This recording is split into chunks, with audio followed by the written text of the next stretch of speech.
خير خلق الله صلى الله عليه وسلم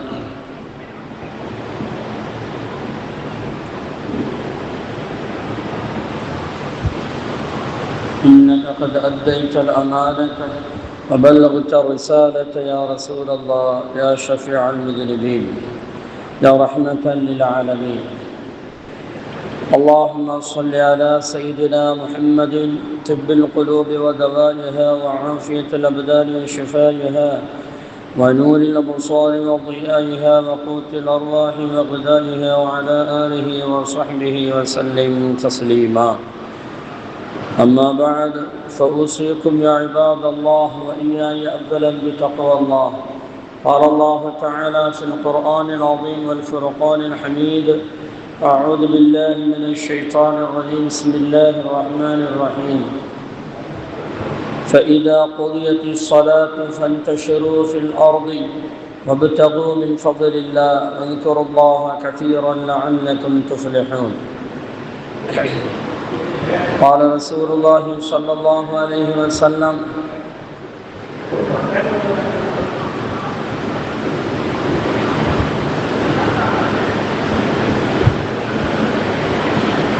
إن الله يحب المؤمن المحترف، أو كما قال عليه الصلاة والسلام. صدق الله العلي العظيم وصدق رسوله النبي الكريم ونحن على ذلك من الشاهدين والشاكرين الحمد لله رب العالمين. அளவற்ற அருளாளனும் நிகரற்ற அன்புடையோனுமாகிய அல்லாஹ்வின் திருநாமத்தால் ஆரம்பம் செய்கின்றோம். புகழ் அனைத்தும் அல்லாஹு ஜல்ல ஷானஹு தஆலா அவனுக்கே உரித்தாகுக. ஸலாத்தும் சலாமும் நமது உயிரிலும் மேலான உயிருக்கு உயிரான கண்மணி நூறு முஹம்மது ஸல்லல்லாஹு அலைஹி வஸல்லம் அவர்கள் மீதும் அவர்களுடைய குடும்பத்தார்கள், சத்திய சஹாபாக்கள், தாபிஈன்கள், தபஅ தாபிஈன்கள், நபிமார்கள், ரசூல்மார்கள், குத்துப்மார்கள், நல்லவர்கள், நாதாக்கள், சுஹதாக்கள், உலக முஸ்லிம்கள் குறிப்பாக அனைவர்கள் மீதும் நம்முடைய பிச்சிலங்கள் கியாமத் நாள் வரை வரக்கூடிய அனைவரின் மீதும் குறையாது குன்றாது என்றென்றும் உண்டாகட்டுமாக. ஆமீன். கண்ணியத்திற்குரிய இஸ்லாமியர்களே, அல்லாஹு ஜல்ல ஷானஹு தஆலா நம்முடைய சிறிய பெரிய அனைத்து பாவங்களையும் மறைத்து மன்னித்து நன்மைகளாக மாற்றி தருவானாக. நமது உயிரிலும் மேலான உயிருக்குயிரான கண்மணி அன்பு நபி முஹம்மது ரசூலுல்லாஹி ஸல்லல்லாஹு அலைஹி வஸல்லம் அவர்களுடைய மேலான அன்பையும் ஷஃபாஅத்தையும் இம்மையிலும் மறுமையிலும் தந்து அவர்களுடனும் இறை நெருக்கத்தை பெற்ற நல்லடியார்களுடனும் இம்மையிலும் மறுமையிலும் சேர்ந்து வாழும் பெரும்பாக்கியத்தை வல்ல ரஹ்மான் நமக்கும் நம்முடைய சந்ததிகளுக்கும் தந்தர் புரிவானாக. உடல் ஆரோக்கியத்தை நிரந்தரமாக்கி தந்து உடல் உறுப்புகள் அனைத்தும் நல்ல முறையிலே செயல்பட்டு இந்த உலகம் வாழும் காலமெல்லாம் ஆரோக்கியத்தோடும் செழிப்போடும் அவனுக்கு பொருத்தமான ஒரு வாழ்க்கையை வாழ்வதற்கும் வல்ல ரஹ்மான் நமக்கும் நம்முடைய சந்ததிகளுக்கும் அருள் செய்வானாக. திடீர் மரணங்கள், திடீர் ஆபத்துக்கள், வானம் பூமியுடைய சோதனையிலிருந்தும், சிறு வயதிலே மௌத்தாகும் அந்த நிலையிலிருந்தும், வட்டி வாங்குவது கொடுப்பது அந்த நிலையிலிருந்தும், கடன்படும் அந்த நிலையிலிருந்தும், ஆஸ்பத்திரியுடைய சிரமங்கள், அதனுடைய செலவீனங்கள், அதனுடைய முசீபத்துக்கள், அதனுடைய சோதனைகளிலிருந்தும் வல்ல ரஹ்மான் நம்மையும் நம்முடைய சந்ததிகளையும் பாதுகாத்தால் புரிந்து உண்மையான உழைப்பை மேற்கொண்டு ஹலாலான முறையில் வாழக்கூடிய அந்த பெரும்பாக்கியத்தை வல்ல ரஹ்மான் நமக்கும் நம்முடைய சந்ததிகளுக்கும் தந்தல் புரிவானாக. கண்ணியத்திற்குரிய இஸ்லாமியர்களே,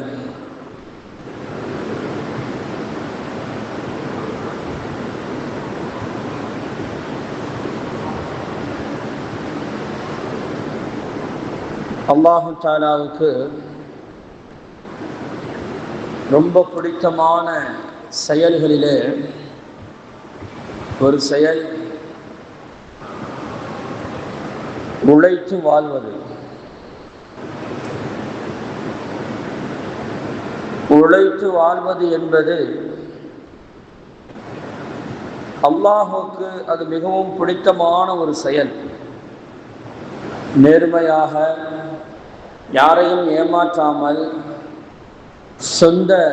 சொந்தமாக உழைத்து அதிலே வரக்கூடிய வருமானத்தை வைத்து தன்னுடைய வாழ்க்கையை கடந்து செல்வது என்பது அல்லாஹுக்கு மிகவும் பிடித்தமான ஒன்று செயல். ஏனென்றால் ஒரு மனிதனுடைய அந்தஸ்து அவனுடைய உழைப்பை வைத்துதான் இருக்கிறது.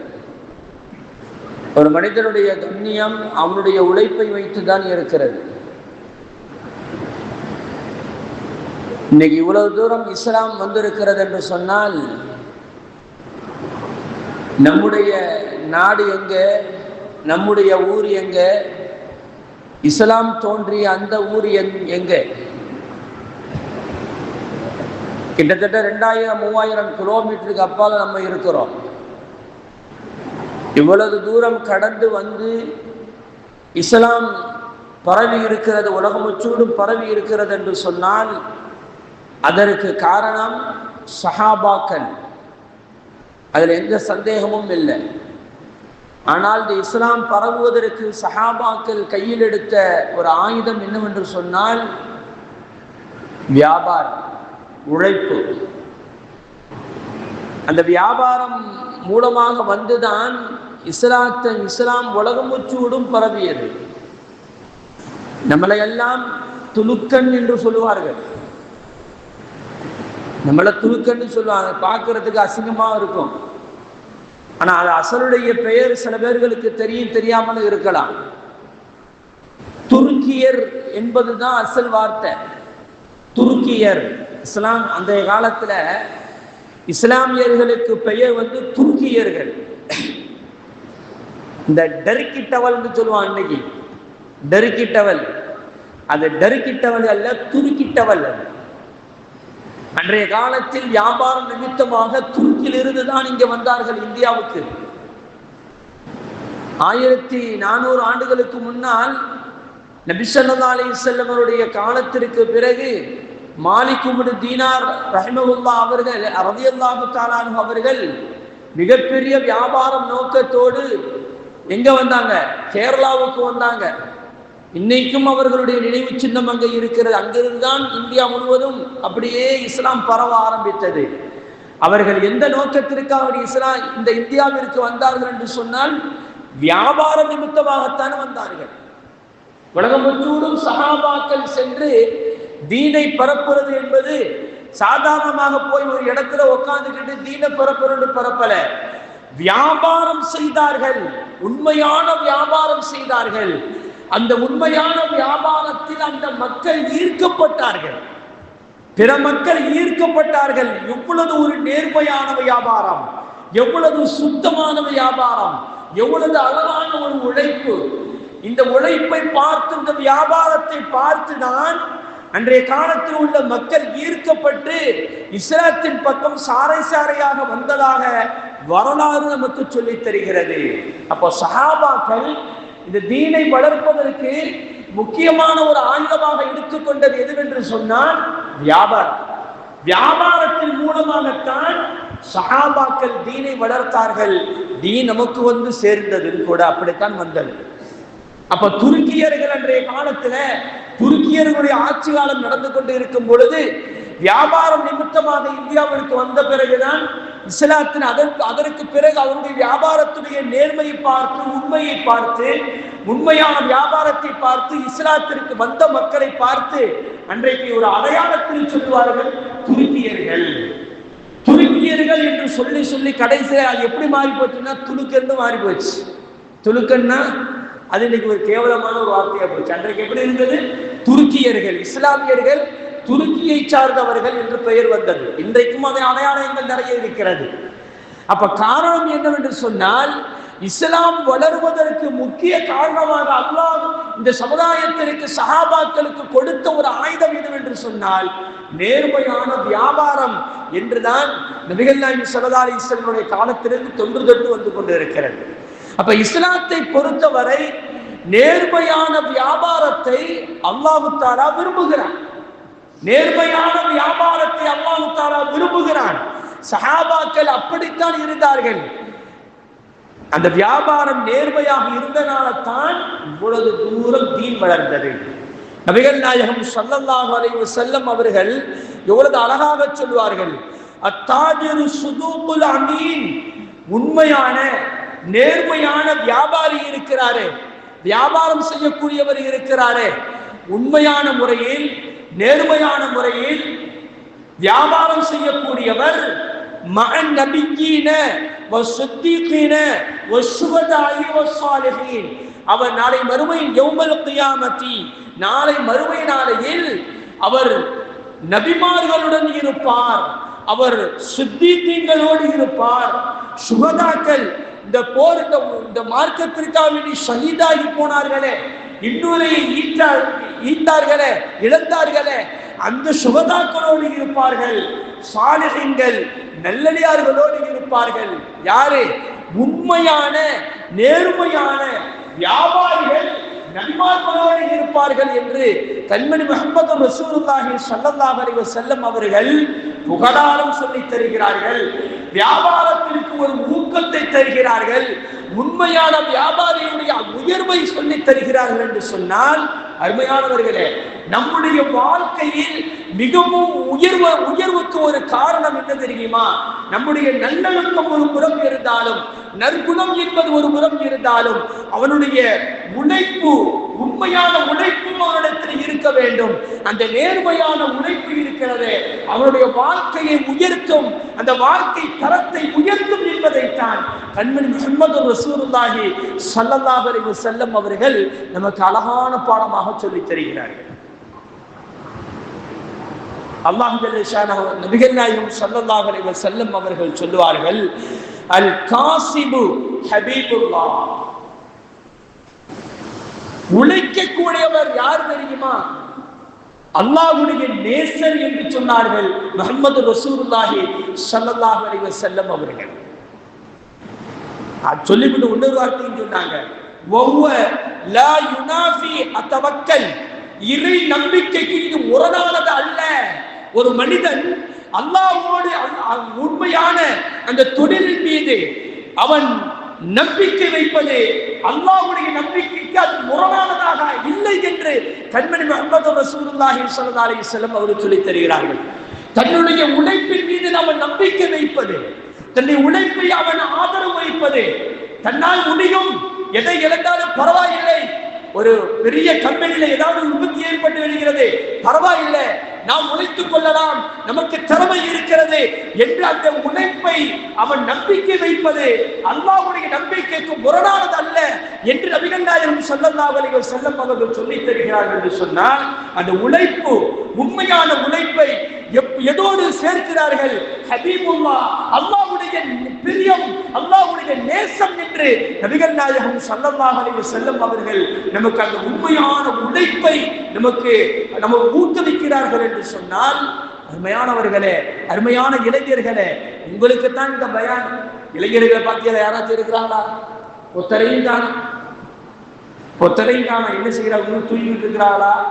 இல்ல என்ன செய்யறாங்கன்னு தெரியல. வெள்ளிக்கிழமை கூட முன்னால வந்து உட்காருவதற்கு நமக்கு கொஞ்சம் தயக்கமாக இருக்கிறது. அல்லாஹ் எப்படி சொல்லுகிறான் தெரியுமா? வெள்ளிக்கிழமை வாங்க சொல்லிவிட்டால் உடைய வியாபாரத்தை மூடி வைத்து விடு, பள்ளிவாசலுக்கு ஓடிவா என்று சொல்லிவிட்டு பள்ளிவாசலை தொழுதுவிட்டு ஃபைதா குதியத்தி ஸலாத்து ஃபன்தஷிரு, அல்லாஹ் சொல்லக்கூடிய அற்புதமான வார்த்தை. அடே அப்பா, உனக்கு தொழுகை முடிந்து விட்டதா? தொழுகை ஃபன்தஷிரு, வேகமாக ஓடு, ஃபில் அர்தி, பூமியிலே உன்னுடைய உழைப்பை தேடி ஓடு என்று சொல்கிறார். ஓடி போய் ஒபுத்தகூமின் ஃபضலில்லாஹ், அல்லாஹ்வுடைய அந்த அருளை, அல்லாஹ்வுடைய உழைப்பை, அல்லாஹ்வுடைய செல்வத்தை, அல்லாஹ்வுடைய ரிஸ்கை நீ தேடி செல், ஓடு என்று அல்லாஹ் தஆலா சொல்லித் தருகிறார். ஓடோடு செல். பள்ளிவாசல்ல உட்கார்ந்து அரட்டடிக்காத, பள்ளிவாசல்ல உட்கார்ந்து வெட்டித்தனமாக பேசிக்கிட்டு இருக்காத, பள்ளிவாசல்லையோ அல்லது வேற எங்கேயோ வெட்டித்தனமாக உட்காருவதற்கு உனக்கு அனுமதி இல்லை என்று சொல்லித் தருகிறார் அல்லாஹ் தஆலா. பள்ளிவாசல்ல தொழுகை என்று நம்பி கிடப்பதற்கு பெயர் இஸ்லாம் அல்ல. பள்ளிவாசல்ல உட்கார்ந்து தொழுகிறேன், அல்லாஹ்வை வணங்குகிறேன், அல்லாஹ்வுடைய நெருக்கத்தை பெறுகிறேன் என்று ஒரு மனிதன் நாடி பள்ளிவாசல்ல உட்கார்ந்து இருப்பது அது அழகல்ல என்று சொல்லித் தருகிறான் அல்லாஹ் தஆலா. ரசூலும் அதைத்தான் சொல்லித் தருகிறார்கள். அது அழகல்ல. எத்தனை இளைஞர்கள் யோசித்து பாருங்களேன், படிப்பு முடித்துவிட்டு நான் போனால் வெளிநாட்டிற்குத்தான் போனேன், இல்லை என்று சொன்னால் வீட்டிலே உட்கார்ந்து இருப்பேன் என்று சொல்லக்கூடிய எத்தனை இளைஞர்கள் சும்மாவே இருந்துகிட்டு இருக்கிறாங்க. எப்படிதான் இருக்கிறது என்று ஒன்று புரியல். சும்மாவே இருப்பது, சும்மாவே சுற்றி கொண்டு திரிவது.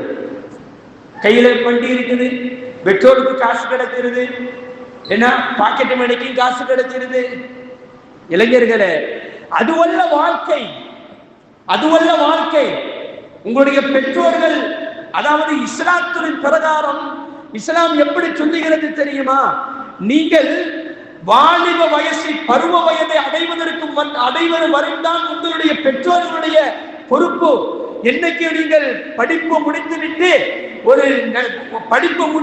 வெளியே வந்து விட்டாலே உழைக்க ஆரம்பிக்க வேண்டும். இது இஸ்லாம் சொல்லக்கூடிய ஒரு அற்புதமான ஒரு விஷயம். இன்னைக்கு நிறைய இளைஞர்கள் இதை யோசிப்பதில்லை. அடே அப்பா, உன்னுடைய செலவிற்காக வேண்டி நீ உழைக்க வேண்டும் அல்லவா? உன் தாய் தகப்பனுடைய உழைக்கக்கூடிய வயசில் உனக்கு வயது இருக்கிறது, திறமை இருக்கிறது, படிப்பு இருக்கிறது. இந்த நேரத்தில் தாய் தகப்பனுடைய உழைப்பில் உட்கார்ந்து சாப்பிடுவது அது அழகல்ல என்று சொல்லி தருகிறது இஸ்லாம். அழகல்ல, அதை நம்பிக்கொண்டு இருக்காதே. அப்பா, திருமணம் நடக்கிறது, திருமணம் அதாவது இஸ்லாத்துடைய பார்வையில் திருமணம் ஒருத்த முடிக்கணும்னா அந்த பெண்ணுக்கு இருக்கிறதுக்கு, வரக்கூடிய மனைவிக்கு இருக்கிறதுக்கு வீடு அவன் கொடுக்கணும். அவளுடைய செலவீனத்திற்கு செலவு செய்ய வேண்டும். அவளுக்கு நல்ல ஆடைகளை எடுத்து கொடுக்க வேண்டும். குடிப்பதற்கும் உண்ணுவதற்கும் அவன் செலவு செய்ய வேண்டும். இதை தாண்டி மகருக்கு அவன் தான் கொடுக்கணும். பாப்பாவுடைய பொருளை கொண்டு போய் மகராக வைப்பது என்பது அழகல்ல. அதை கொடுக்கலாமா வேண்டாமா என்று ஷரியத்தில் பார்த்தால் அது கூடும், அது வேறு விஷயம். ஆனால் சிறந்தது என்ன தெரியுமா? உன் உழைப்பில் இருந்து மகரை கொண்டு வா என்று சொல்கிறது இஸ்லாம். உன் உழைப்பில் இருந்து மகரை கொண்டு வா. உனக்கென்று ஒரு பெண்ணை தேர்ந்தெடுத்து நீ கரம் பிடிக்கும் பொழுது அவளுக்கு அன்பளிப்பாக நீ கொடுக்கக்கூடிய அந்த மகர் தொகை உன் உழைப்பிலிருந்து இருக்க வேண்டும் என்று சொல்லி தருகிறது இஸ்லாம். இன்னைக்கு இளைஞர்கள், பெரும்பாலான இளைஞர்கள் இதை யோசிப்பதில்லை, இதை சிந்திப்பதில்லை. உழைக்கக்கூடிய ஒரு இளைஞன் அவன் சொல்ல வேண்டும், ஒரு பவன் அல்ல 5 பவனை நான் போடுகிறேன், நான் அதற்கு காசு தருகிறேன் என்று தைரியமாக தன் உழைப்பை நம்பி சொல்லக்கூடியவன் அவன் அல்லாஹ்விடத்தில் மிகப்பெரிய நேசனாக இருக்கிறான் என்று ரசூல் சொல்லி தருகிறார்கள். கண்மணி முஹம்மது ரசூலுல்லாஹி ஸல்லல்லாஹு அலைஹி வஸல்லம் சொல்லி தருகிறார்கள். எங்கே போய்விட்டது இளைஞர்களே இந்த உழைப்பு? இன்னும் நிறைய பேர்கள் படிப்பு முடித்துவிட்ட சும்மா உட்கார்ந்து இருந்து கொண்டு இருந்தால் தகப்பனுடைய அந்த உழைப்பில் உட்கார்ந்து சாப்பிடுவது இஸ்லாம் எந்த கட்டத்திலும் அதற்கு இடம் கொடுக்கவில்லை. இளைஞர்களே, இடம் கொடுக்கவில்லை. எவ்வளவு காலத்தையும் நேரத்தையும் இன்னைக்கு வெட்டித்தனமாக இருந்து கொண்டு இருக்க, வேஸ்ட் ஆக்கி கொண்டு இருக்கிறோம் தெரியுமா? என்னுடைய உழைப்பை நீ நம்பி இரு என்று சொல்லுகிறது இஸ்லாம். மார்க்கம் சொல்லி தருகிறது, உன் உழைப்பின் மீது நம்பிக்கை வை. அது அல்லாஹ்வுடைய நம்பிக்கைக்கு துரோகம் அல்ல. அதாவது ஒண்ணு பேசிக்க புரிஞ்சுக்கிறேன். நிறைய பேர் இதை விளங்குறது இல்லை. என்ன தெரியுமா? இதை சொல்றதும் இல்லை. என்னன்னா, ஒரு மனிதனுக்கு நல்லொழுக்கம் வர வேண்டும். அல்லாஹ் மீது நம்பிக்கை வைக்கக்கூடியவரா இருக்கிறார். 5 வேளை கரெக்டா தொழுகணும். ரமலான் மாதம் நோன்பு வைக்க வேண்டும். ரமலான் மாதம் நோன்பு வைக்க வேண்டும். இதை தவிர்த்து இது வந்துட்டாலே போதும். காலையில கொஞ்ச நேரம், ஒரு 1/4 மணி நேரம் 100 தடவை அஸ்தக்ஃபிருல்லாஹ், 100 தடவை ஸலவாத்து, சுப்ஹானல்லாஹ், அல்ஹம்துலில்லாஹ், அல்லாஹு அக்பர் 100 தடவை ஓதிட்டால் போதும். குர்ஆனை கொஞ்சம் எடுத்து ஓதிட்டால் போதும். இரவு நேரத்தில் கொஞ்சம் தஸ்பீஹ் ஓதிட்டால் போதும். உழைச்சிக்கிட்டு இரு அப்படிங்கிற அல்லாஹ் தஆலா. இந்த வயதில் உழைப்புதான் உயர்வு. ரசூலுல்லாஹி ஸல்லல்லாஹு அலைஹி வஸல்லம் அவர்கள் சொல்லுகிறார்கள், ஒரு குடும்பத்திற்காக உழைக்கக்கூடியவன் தன் குடும்பத்தை நடுத்தரவில் நிற்க வைக்க கூடாது என்பதற்காக குடும்பத்திற்காக உழைக்கக்கூடியவன் அல்லாஹ் நபிமார்களோடு இருப்பான் என்று பெருமானார் ஸல்லல்லாஹு அலைஹி வஸல்லம் சொல்லி தருகிறார்களே. அப்ப அந்த உழைப்பு எவ்வளவு வாழ்க்கையின் முக்கியத்துவம், அந்த உழைப்புக்கு எப்படி ரசூலுல்லாஹி ஸல்லல்லாஹு அலைஹி வஸல்லம் ஒரு முக்கியத்துவத்தை கொடுத்து அந்த சஹாபாக்களை எப்படி உயர்த்தி இருப்பார்கள். மதீனாவுக்கு நுழையும் பொழுது விரல் விட்டு எண்ணக்கூடியவர்கள் தான் பணக்காரர்களாக இருந்தார்கள்.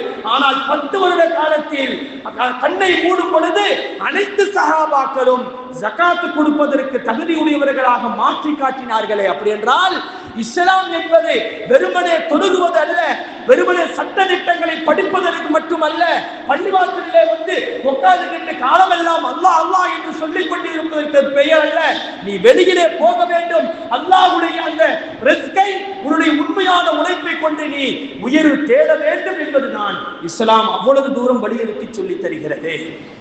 இன்னைக்குள்ள இளைஞர்கள் இதை சரியாக பயன்படுத்திக் கொள்ள வேண்டும். போனால் வெளிநாட்டுக்கு தான் போவேன், இங்கிருந்து பழைக்கிறவெல்லாம் மனிதன் அல்லையா?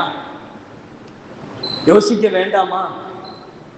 எவ்வளவு பெரிய வாய்ப்புகளை அல்லாஹ் நமக்கு தந்திருக்கிறான், விசாலமான ஒரு திறமையை தந்திருக்கிறான், விசாலமான வாழ்க்கையை தந்திருக்கிறான், வாலிபத்தை தந்திருக்கிறான். அதை சரியாக பயன்படுத்துவதில்லை தெரியுமா இளைஞர்கள் யாருமே? இப்போ உள்ள இளைஞர்களுக்கு தூர நோக்கு சிந்தனையே கிடையாது. நம்முடைய வாழ்க்கையில் படிச்சுட்டு வந்துட்டோம், பாஸ்போர்ட் எடுத்துட்டு எங்கிட்டாச்சும் ஓடி போய் எவட்டாச்சும் வியாபாரம் வேலைக்கு இருக்கிறது ஆசைப்படுறாங்க. தூர நோக்கு சிந்தனை. நமக்கென்று ஒரு எல்லை, எதை சாதிக்க வேண்டும், வியாபாரத்தில் உழைப்பில் எதை சாதிக்க வேண்டும், எதை நோக்க வேண்டும், நமக்கு கீழாக 10 பேர் வேலை செய்யக்கூடிய அளவிற்கு உண்டான ஒரு திறமையை வளர்த்துக் கொள்ள வேண்டும் என்ற அந்த தூர நோக்கு சிந்தனை இல்லாமல் இன்னைக்கு இளைஞர்கள் ஓடிக்கொண்டு இருக்கிறார்கள் தெரியுமா? எடுத்து பாருங்க, சேட்டுமார்கள் எடுத்து பாருங்கள், ஒவ்வொரு இனத்தினுடைய இதை எடுத்து பாருங்க. ஒரு ஊர்ல ஒருத்தர் சேட்டு வந்து உட்கார்றான்னு சொன்னா அந்த ஊர்ல அவன் மிகப்பெரிய அந்த தொழில் அவன் கிங்கா இருப்பான், அந்த தொழில் அவன் கிங்கா இருப்பான். பட்டுக்கோட்டையில பாருங்க, சேல தொழில் அவன் தான் கிங்கா உட்கார்ந்துகிட்டு இருக்கான். மொபைல் பொருளா அவன் தான் கிங்கா உட்கார்ந்துகிட்டு இருக்கான். என்ன எங்க போச்சு நமக்கு எல்லாம் அந்த அறிவு? ஒண்ணுமே இல்லையா? சஹாபாக்கள் வியாபாரத்தை கொண்டுதான் உலகம் முழுவதும் தீனை பரப்பினார்கள். இளைஞர்களே, சும்மா வந்துகிட்டு தொழுக வாங்க யாரும் கூப்பிடல. சஹாபாக்கள் நீங்க 5 வேளை தொழுங்க, ஜகாத் கொடுங்க. ரசூலுல்லாஹி ஸல்லல்லாஹு அலைஹி வஸல்லம் அவர்களும் அல்லாஹ் அதைத்தான் பாடமாக சொல்லி தருகிறார்கள். அடையப்பா, சம்பாதிப்பதற்கு ஒரு எல்லை கிடையாது இஸ்லாத்தில். எவ்வளவு வேண்டுமானாலும் சம்பாதிக்கலாம். கண்மணி முஹம்மது ரசூலுல்லாஹி ஸல்லல்லாஹு அலைஹி வஸல்லம் அவரிடத்திலே கேட்கப்பட்டது, யா ரசூலல்லாஹ், சம்பாதிப்பதற்கு ஒரு எல்லை இருக்கிறதா? இஸ்லாம் வகுத்து கொடுக்கிறதா? ரசூலுல்லாஹி ஸல்லல்லாஹு அலைஹி வஸல்லம் சொன்னாங்க, இல்லை, எவ்வளவு வேண்டுமானாலும் சம்பாதிக்கலாம், எத்தனை கோடிகளில் வேண்டுமானாலும் புரண்டு வரலாம். ஆனால் ஒரே ஒரு கண்டிஷன் என்ன தெரியுமா? 100% வரியாக, ஏழை வரியாக ஜகாத்தை கொடுத்து விடு. அது கொடுத்து விட்டால் போதும். நீ எந்த கேள்வி கணக்கிலும் இந்த உலகத்திலும் சரி மறு உலகத்தில் நீ பிடிபட மாட்டாய் என்று சொன்னார்கள் கண்மணி முஹம்மது ரசூலுல்லாஹி ஸல்லல்லாஹு அலைஹி வஸல்லம் அவர்கள். எங்கே போச்சு அந்த அறிவு? எங்கே போச்சு நமக்கு? அந்த தூர நோக்கு சிந்தனை எங்கே போய்விட்டது? நமக்கென்று ஒரு எல்லை, இந்த இதை நாம் தொட வேண்டும் என்ற அந்த எல்லை, அந்த தூர நோக்கு சிந்தனை இல்லை நம்முடைய இளைஞர்களிடத்தில். இன்னைக்கு பைக்கு கிடைச்சிருச்சா, ஆப்பா வாங்கி தந்துட்டாங்களா, 2 லட்சம் 3 லட்சம் பைக் கிடைச்சிருச்சா, வண்டிக்கு பெட்ரோலை ஊத்தணுமா, பாக்கெட் மணி கிடைச்சிருச்சா, 12-1 மணி வரையும் சுத்துன்னு சுத்துறது. என்ன இளைஞர்கள் இது வாழ்க்கை ஆயிடுது? அல்லது எங்கேயாவது அன்னைக்கு நான் அப்படி பைக்கில் போய்கிட்டு இருக்க, இந்த ரோட்டில் ஒருத்தர் வேகமாக வந்தான். நம்ம தெரு பையன் தான், நம்மளோட ஓதன பையன் தான், வேகமாக வந்தான். அங்களும் அந்த அந்த ஸ்பீடு பிரேக்கில் வந்து பிரேக் அடிக்காம வந்து தேஞ்சுக்கிட்டு போகுது. என்னமோ அவசரம் தெரியல அப்படின்னு சொல்லி நின்று பார்க்குறேன். ஏன்னா இவ்வளோ அவசரமாக போகிறான்னு பார்த்து விறுவிறுண்டு அந்த கிரவுண்டுக்குள்ளே போனால் ஒரு பெரிய குழா ஒன்று இருந்துச்சு. வண்டியை நிப்பாட்டினா மேலே உட்காந்து ரீல்ஸ் பார்த்துக்கிட்டு, இதுக்கு ஏன் இவ்வளோ அவசரம்? நம்முடைய இளைஞர்கள் இப்படித்தான் போய்கொண்டே இருக்கிறார்கள். யோசிக்க வேண்டும். சும்மா உட்காருவது அது எவ்வளவு பெரிய பாவமான செயல். அந்த சும்மா இருக்கும், சும்மா கழிக்கக்கூடிய அந்த நேரத்தை நாளை கியாமத்தினாலே கேள்வி கிடக்கின்றப்பா என்று ரசூலுல்லாஹி சொல்லி தருகிறார்களே. கேள்வி கணக்கு இருக்கிறதே. அந்த நேரத்தில் ஒரு கடையை வேலை செய்யலாம் அல்ல, என்ன திறந்தா போயிட போது? மான மரியாதை போய்விட போகிறதா? கண்மணி முஹம்மது ரசூலுல்லாஹி ஸல்லல்லாஹு அலைஹி வஸல்லம் போய்கொண்டிருக்கும் பொழுது ஒருத்தர் சுண்ணாம்பை குழந்தை தர, அந்த காலத்துல சுண்ணாம்பு தானே பூசுவாங்க, தர அந்த சபத்துக்கு சுண்ணாம்பு பூசுவாங்கல்ல, அந்த மாதிரி அவர் சுண்ணாம்பு கலச்சிக்கிட்டு இருக்கிறார். ரசூலுல்லாஹ் வேகமா போனாங்க, கையை நீட்டுங்கன்னு சொன்னாங்க. அவர் தயங்கினார். யார் ரசூலுல்லாஹ், என் கையை சுண்ணாம்பாக இருக்கிறது, நீங்கள் சுத்தமான மனிதர். ரசூலுல்லாஹ் கையை பிடிச்சாங்க, பிடிச்சு முத்தமிட்டு சொன்னாங்க, அல் காசிபு ஹபீபுல்லாஹ், அடை உண்மையாக உழைக்கக்கூடியவன் அல்லாஹ்வுடைய இறை நேசன் என்று நபிகள் நாயகம் ஸல்லல்லாஹு அலைஹி வஸல்லம் சொல்லிக் கொடுத்தார்களே. எந்த தொழிலும், அதாவது ரசூலுல்லாஹி ஸல்லல்லாஹு அலைஹி வஸல்லம் ஹதீஸ்ல சொல்லி காட்டினார்கள் என்ன தெரியுமா? அடுத்தவரிடத்தில் கையேந்துவதை விட நீ விறகு வெட்டி சுமப்பது மிக சிறந்தது என்று சொன்னார்கள் ரசூலுல்லாஹி ஸல்லல்லாஹு அலைஹி வஸல்லம். ஏதாவது ஒரு தொழில் நீ செய், ஒரு வருமானத்தை ஈட்டிக் கொண்டே இரு. உனக்காக வேண்டி நீ வருமானத்தை ஈட்ட வேண்டாம், உன் செலவு, சொந்த செலவுக்காக வேண்டி. உனக்கு மாசத்துக்கு ஒரு 5000 ரூபாய் செலவுக்கு செலவாகிறது என்று சொன்னால் அந்த 5000 ரூபாயை நீ உழைத்து சம்பாதித்து விட்டால் உன் தாய் தகப்பனுக்கு அது மிச்சம் தானே. ஏன் அந்த தூரநோக்கு சிந்தனை உனக்கு வரமாட்டேங்குது? உனக்கு ஏன் அந்த சிந்தனை வரமாட்டேங்குது? அந்த 5000 ரூபாய் மிச்சம் பிடிச்சு பெற்றோர்களுக்கு கொடுத்தால் அவர்கள் வேறு ஏதாவது ஒரு சேமிப்பை அவர்கள் சேமிப்பார்கள் தானே. அந்த சிந்தனை வரமாட்டேங்குது தானே. இதுக்கு தோதோ உமா அப்பாவும் வேம்புள்ள போய் கடையில வேலை பார்க்கறதா, அடுத்தவன்கிட்ட போய் வேலை பார்க்குற, அது எப்படி சாத்தியமா? அம்மாடி சரிப்பட்டு வரான்னு இப்படித்தான் காலத்துக்கு உட்காந்துக்கிட்டு இருப்பான். போனா வெளிநாட்டுக்கு, இல்லைன்னா வீட்டில் சும்மா உட்காந்து. இன்னைக்கு தெரியாது, நாளைக்கு பொண்டாட்டி வந்த பிறகு சும்மா உட்காந்துக்கிட்டே இருந்த வெளிநாடுன்னு சொல்லிட்டு என்ன நான் விசா கொடுத்துருக்கேன்னு சொன்னா நினைச்சுவா விளக்க மாத்தான் சொல்லுவார். சண்டை தான் வரும். அப்ப உழைப்பை கற்றுக் கொடுக்கணுமா வேண்டாமா? உழைப்பை கற்றுக் கொடுத்த அந்த உழைப்புடைய உயர்வு எப்படி அவன் தன்னுடைய குடும்பத்தை காப்பாற்ற வேண்டும் என்ற அந்த பாடத்தை நம்முடைய பிள்ளைகளுக்கு கற்றுக் கொடுக்க வேண்டாமா? கண்மணி முஹம்மது ரசூலுல்லாஹி ஸல்லல்லாஹு அலைஹி வஸல்லம் அவர்கள் சொன்ன அற்புதமான வார்த்தை, எவ்வளவு அழகான வார்த்தை தெரியுமா?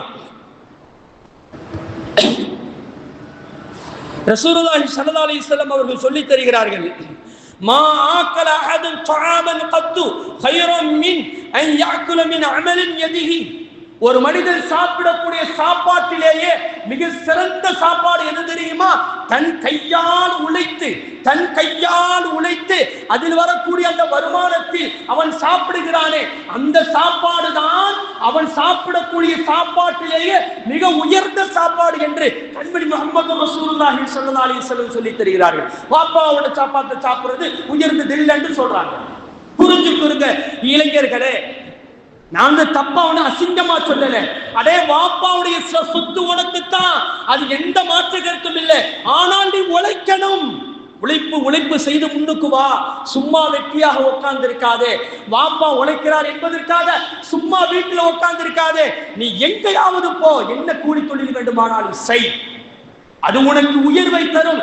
இன்னைக்கு நீ தொழில் செய்தவன் தான் நாளை பெருங்கொண்ட பணக்காரனாக உட்கார்ந்து இருக்கான். தூரநோக்கு சிந்தனையோடு வேலை செய், தூரநோக்கு சிந்தனையோடு செய். அவங்களுடைய டார்கெட்டை நீ இப்பொழுதே வைத்துக்கொள். 20 வருஷத்தில் நான் இப்படிப்பட்ட பணக்காரனாக ஆக வேண்டும். மார்க்கெட்டில் தடை இல்லை என்று சொல்லி தருகிறார்கள் கண்மணி முஹம்மது ரசூலுல்லாஹி ஸல்லல்லாஹு அலைஹி வஸல்லம் அவர்கள். மதீனா நகருக்கு ஹிஜ்ரத் செய்து வந்தாச்சு அப்துர் ரஹ்மான் இப்னு அவுஃப் ரலியல்லாஹு தஆலா அன்ஹு. அந்த சஹாபி அவர்களை தோழமையாக வைத்துக் கொண்ட அந்த அன்சாரி சஹாபி கேட்கிறாங்க, அப்துர் ரஹ்மான் இப்னு அவுஃப் அவர்களே, உங்களுக்கு என்னுடைய சொத்தில் நான் பாதியை தருகிறேன். வேண்டாம் அப்பா, வேண்டாம், எனக்கு வியாபாரம் செய்யக்கூடிய கடத்தெருவை மட்டும் எனக்கு காட்டு என்று சொன்னார்கள். கடத்தெருவை காட்டுகிறார்கள், வியாபார கூலி தொழில் செய்கிறார்கள். அப்படியே அப்படியே உயர்ந்து ஒரு காலகட்டத்தில் நபி ஸல்லல்லாஹு அலைஹி வஸல்லம் அவர்கள் கண்ணை மூடக்கூடிய அந்த நேரத்தில் சஹாபாக்களே பெருங்கொண்ட பணக்காரர் யாரு தெரியுமா? அப்துர் ரஹ்மான் இப்னு அவுஃப் ரலியல்லாஹு தஆலா அன்ஹு. இந்த சிந்தனை நமக்கு வர வேண்டும். நம்முடைய தோழர்களே, இளைஞர்களே, இந்த லலிதா ஜுவல்லரின்னு சொல்லிட்டு ஒன்று இருக்கு தெரியுமா? லலிதா ஜுவல்லரி அவருக்கு இன்னைக்கு 16,000 லட்சம் 6,000 16,000 லட்சம் கோடி அவனுக்கு இருக்குன்னு சொல்றான். சொத்துக்கள் மட்டும் உலகம் முச்சோடும். ஆனா அவன் சின்ன வயசுல, வாலிப வயசுல, உங்களை மாதிரி வாலிப வயசுல அவன் வெறும் அம்மாவுடைய ஒரு பவுனு அதை வித்துட்டு அதை வச்சுட்டா ஜுவல்லரி ஆரம்பிச்சான். இன்னைக்கு எவ்வளவு பெரிய கோடியில் இருக்கிறான். யோசிக்கணும் இஸ்லாமியர்களே, நமக்கு அந்த சிந்தனை வர வேண்டும். நம்ம காலமெல்லாம் ஒருத்தன் போய் வேலை செய்வது பெரிய விஷயம் அல்ல. 10 பேருக்கு நம்ம வேலை கொடுக்கணும். நம்ம ஒரு இடத்துல இருந்தால் நாம் தான் மிகப்பெரிய ஆளாக இருக்க வேண்டும். அந்த டார்கெட்டை நீங்கள் வளர்த்துக் கொள்ளுங்கள் இளைஞர்களே. உங்களுடைய காலத்தை வேஸ்ட் பண்ணாதீங்க. வாலிப காலத்தில் நீங்கள் வேஸ்டாக உட்கார்ந்து இருப்பீர்களே ஆனால் பிற்காலத்தில் மிகப்பெரிய சோதனைக்கு உள்ளாக்கப்படுவீர்கள். அல்லாஹ் காப்பாற்ற வேண்டும். அதனால் உழைப்பு என்பது இஸ்லாம் எந்த இடத்திலும் தடை செய்யவில்லை. அல்லாஹ் அதைத்தான் சொல்ற, தொழுகுனியா ஓடுங்கிறான், வெளியில போ, நிக்காதே, உட்கார்ந்து இருக்காத பள்ளிவாசல்ல. ஃபைதா குதியத்தி ஸலாத்து ஃபன்தஷிரு ஃபில் அர்தி வப்தகு மின் ஃபضலில்லாஹ் வذ்குருல்லாஹ கதீரன் லஅல்லகும் துஃப்லிஹூன். நீ தொழுக முடிஞ்சிருச்சா, அல்லாஹ்வுடைய செல்வத்தை தேடி ஓடு. எதுல வேண்டுமா, 5 ரூபாய் கிடைச்சாலும் பரவாயில்லை, 1000 ரூபாய் கிடைத்தாலும் பரவாயில்லை, ஓடு என்று சொல்லி தருகிறார். ஓடி போய் அல்லாஹ்வுடைய ரிஸ்கை நீ சம்பாரி. இன்னைக்கு நீ 5 ரூபாய் கிடைக்கலாம், ஆனா அதே உயர்வு நாளைக்கு அது மிகப்பெரிய லட்சமாக மாறி நிற்கும். அதில் எந்த சந்தேகமும் இல்லை என்று அல்லாஹு தஆலா சொல்லி தருகிறான். ஆகவே அல்லாஹ்வின் நல்லடியார்களே, நம்முடைய இளைஞர்களே, அருமையான இளைஞர்களே, உங்களுடைய வாழ்க்கையை வேஸ்ட் பண்ணாதீங்க. ஏன்னா இன்றைய காலத்தில் ஒரு குடும்பம் நடத்துவது எவ்வளவு சிரமம் என்று உங்க தாய் தகப்பன்ட்ட கேட்டு பாருங்க. ஒரு காலத்துல சொல்லுவாங்க, 4 ரூபா கொடுத்தா மார்க்கெட்ல உள்ள எல்லாமே அள்ளிட்டு வந்துடலாம்னு சொல்லிட்டு 4 ரூபா காசையே இப்ப காணும். 1 ரூபா தர்மம் கூட பண்ண முடியல. 1 ரூபாயா கொடுக்குறான், 5 ரூபா கொடுக்கறதுக்கே யோசிக்கிறான். 10 ரூபா கேட்கிறான், தர்மம் கேட்கிறல 10 ரூபா கேட்கிறான். 10 ரூபாய் கூட மதிப்பு இல்லாம போயிடுச்சு இன்னைக்கு. அப்படி இருக்குது. பிள்ளைகள்கிட்ட போய் 1 ரூபாய்க்கு 5 ரூபாய் காசு கொடுங்க, தூக்கிட்டு வீசுது. 10 ரூபா கொடு அப்படிங்கிறது. அப்ப உங்களுடைய காலகட்டத்தில் எப்படி இருக்க வேண்டும்? இன்னைக்கு 30,000 ரூபாய் இருந்தா கூட ஒரு குடும்பத்தை ஓட்ட முடியல. அவ்வளவு கஷ்டமாக இருக்குது. கேட்டு பாருங்க உமா அப்பாட்ட. உங்களுக்கு சொல்லி தர்றது இல்லை, அவங்க கஷ்டத்தை சொல்லி கொடுக்கணும் பிள்ளைகளுக்கு. அது நிறைய விஷயம் இருக்கு, டைம் ஓடிக்கிட்டு இருக்கு. ஆகையால் இன்னையிலிருந்தே நீங்க ஸ்டார்ட் பண்ணுங்க. நம்முடைய பிற்காலம் இப்படி இருக்க வேண்டும் என்ற ஒரு ஆசை வையுங்கள். 5 வேளை தொழுகுங்க, தப்பு கிடையாது. 5 வேளை தொழுகுங்க. பாவமான காரியங்கள், ட்ரிங்க்ஸ் அடிக்கிறது, போக்குவரத்து, சீட்டாடுவது, இந்த மாதிரி பாவமான காரியங்களை விட்டுருங்க. அல்லாஹ்வுடைய பரக்கத்து அங்க வரவே வராது. 5 வேளை கரெக்டா தொழுங்க, கரெக்டா நோன்பு வைங்க, ஜகாத் தர்மத்தை செய்யுங்க, உழைச்சி கொண்டே இருங்கள். அதுல எந்த சந்தேகமும் இல்லை. அல்லாஹ் உங்களுக்கு உயர்வை தருவான். அல்லாஹ் ஜல்ல ஷானஹு தஆலா இளைஞர்களுக்கு நல்ல உழைப்பையும் உயர்வையும் அல்லாஹ் தஆலா தந்தர் புரிவானாக. இஸ்லாத்தின் பிரகாரம் வாழக்கூடிய அந்த பாக்கியத்தை தந்தர் புரிவானாக. மாஃபர் தஅவானா அல்ஹம்துலில்லாஹி ரப்பில் ஆலமீன். அஸ்ஸலாமு அலைக்கும் வரஹ்மத்துல்லாஹி தஆலா வபரகாத்துஹு.